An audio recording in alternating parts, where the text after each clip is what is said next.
আসসালামু আলাইকুম, বিসমিল্লাহির রহমানির রহিম। সবাইকে স্বাগতম আমার চ্যানেলে। শুভ সকাল।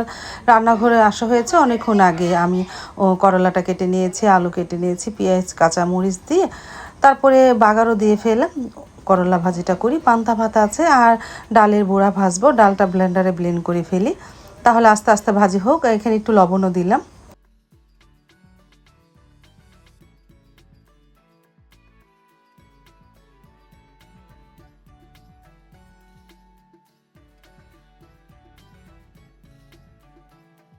ডালটা ব্লেন্ডারে ব্লেন্ড করা হয়ে যাওয়ার পর তারপরে বুড়াটা ভাজা শুরু করে দিয়েছি।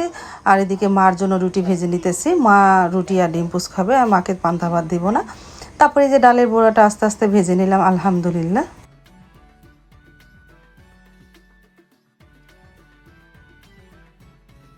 তারপর তো নাস্তাটা দিয়ে দিলাম।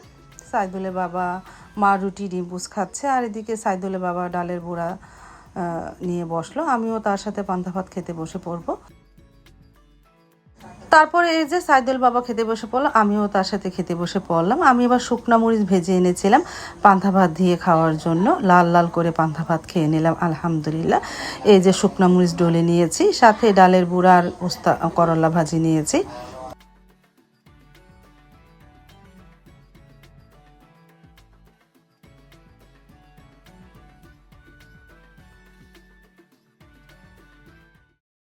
খাওয়া দাওয়া শেষ করে তারপরে সাবাও রেডি হয়ে গেল। আজকে সাবার প্র্যাকটিক্যাল পরীক্ষা ছিল রারিকাল জগদীশ চন্দ্র বসুর বাড়িতে। এখানে এটা হলো কলেজ আর স্কুল।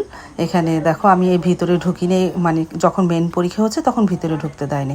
এখন প্র্যাকটিক্যাল পরীক্ষার দিন ঢুকতে দিয়েছি। একটু তোমাদের সাথে দেখালাম, ক্যামেরা বন্দি করলাম। অনেক স্টুডেন্ট এসেছে যারা মানে সায়েন্স নিয়ে পড়ে, তাদের সবারই তো প্র্যাকটিক্যাল আছে। তারপরে এই যে সবাই তো ঢুকতেছে ক্লাসে। আমি কিছুক্ষণ হাঁটলাম, তারপরে তো চলে এসেছিলাম বাসায় আসার পর ঘর ঝাড়ু দিয়ে মুছে নিয়েছি। ওই ভিডিও আর করিনি। এখন বেজে গেছে প্রায় 12:30 মতন। আমি ঘরটা ঝাড়ু দিয়ে মুছে গোসল করে চলে এসেছি। এখন বাহিরটা দেখাচ্ছি, মাশাআল্লাহ ভালোই রৌদ্র উঠেছে, কিন্তু বিকেল দিক দিয়ে বৃষ্টি হয়েছিল। বৃষ্টিটা পরে দেখাচ্ছি।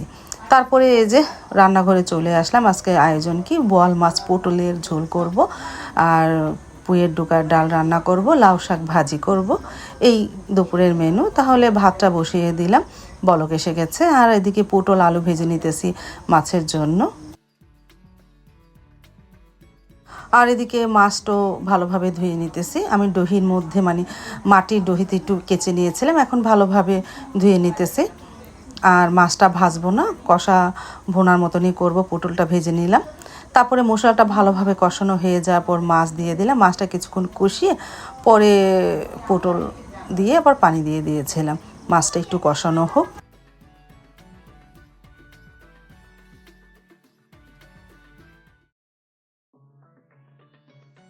তারপরে যে মাছটা কিছুক্ষণ কষানো হলো, এখন পটল আর আলু দিয়ে তারপরে পানি দিয়ে দেবো পরিমাণ মতন। এই যে পটল আর আলু দিয়ে দিই। আর পাশের চুলায় লাউ শাকটাও বসিয়ে দিয়েছিলাম।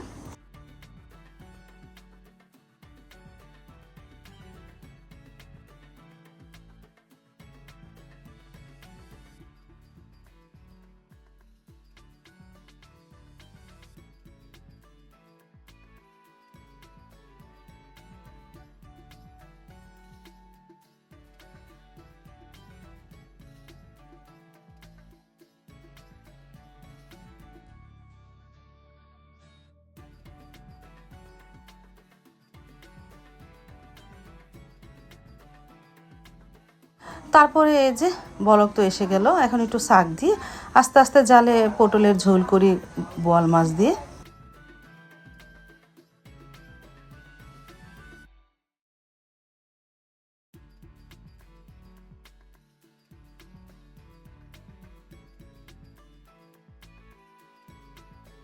তারপরে তো শাকটা মজে গেছে, এখন বাগারও দিয়ে ফেলাম। শাকটা মজার পর পেঁয়াজ দিয়ে কিছুক্ষণ সেদ্ধ করলাম। আর এই চুলায় কাঁঠাল দানাটা একটু ভাপ দিয়ে নিতেছি। আর পুয়ের ডোকার ডালটা মেখে ঝুঁকে রেখেছি, কাঁঠাল দানাটা ভাপ দিয়ে পানি ফেলে এর মধ্যে দিয়ে তারপরে দুই তিনটা সিস হলে জালটা নিভিয়ে দিব। আর লাউ শাকটাও বাগার দিয়ে ফেললাম।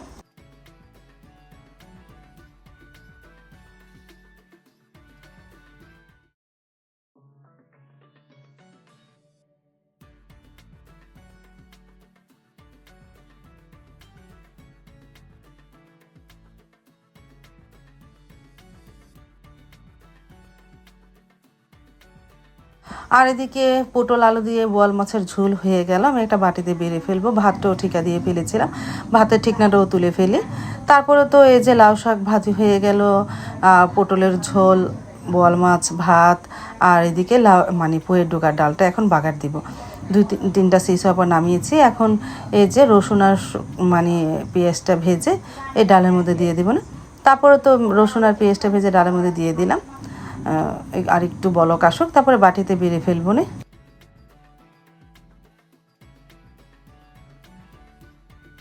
তারপর তো খেতেও বসে পড়লাম। দুপুরে খাবার তৈরি হয়ে যাওয়ার পর টেবিলে নিয়ে আসলাম আমি, মা, সাইদুল্লাহ বাবা, সারামণি অবশ্য গতকালকে একটু তরকারি ছিল তাই দিয়েও খেয়ে নিল, মাছ খেতেই চায় না মেয়েটা।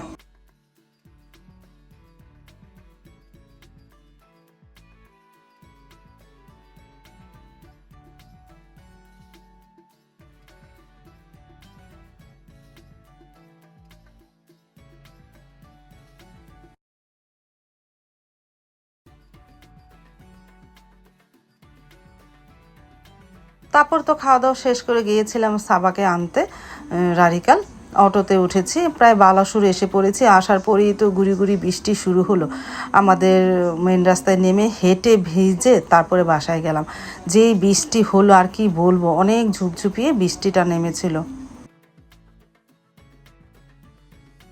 এই যে দেখো অনেক বৃষ্টি হলো, আমি ভিজে ভিজে বাসায় আসলাম। আসার পর একটু বৃষ্টিতে ভিজে আবারও গোসল করে নিলাম, সাবাও গোসল করে নিল।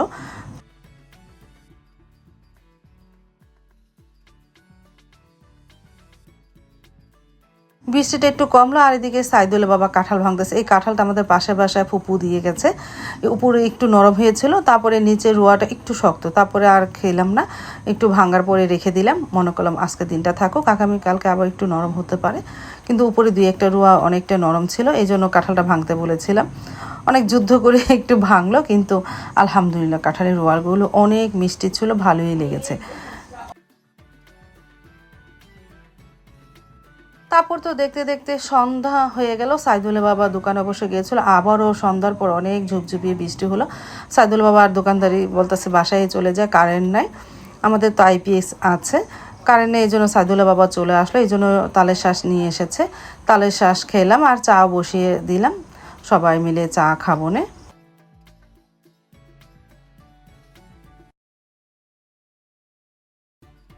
তারপরে এই যে সবাই একসাথে বসে তালের শ্বাস খেয়ে নিলাম, চাটা জাল হচ্ছে। তারপরে চা হয়ে যাওয়ার পর কাপেও বেড়ে নিলাম। এখন আমরা ড্রয়িং রুমে বসে সবাই খেয়ে নিলাম। সাবা অবশ্য খাবে না, মা, আমি, সাইদুল্লাহ বাবা, সারামণি আমরা চারজনেই খাবো। তারপরে মা আসতে একটু দেরি হচ্ছে, আর এদিকে আমরা বিস্কিট চুপিয়ে চুপিয়ে চা খেলাম। আলহামদুলিল্লাহ, কি বলবো আর, বাহিরে বৃষ্টি হচ্ছে আর এখানে চা খাচ্ছি।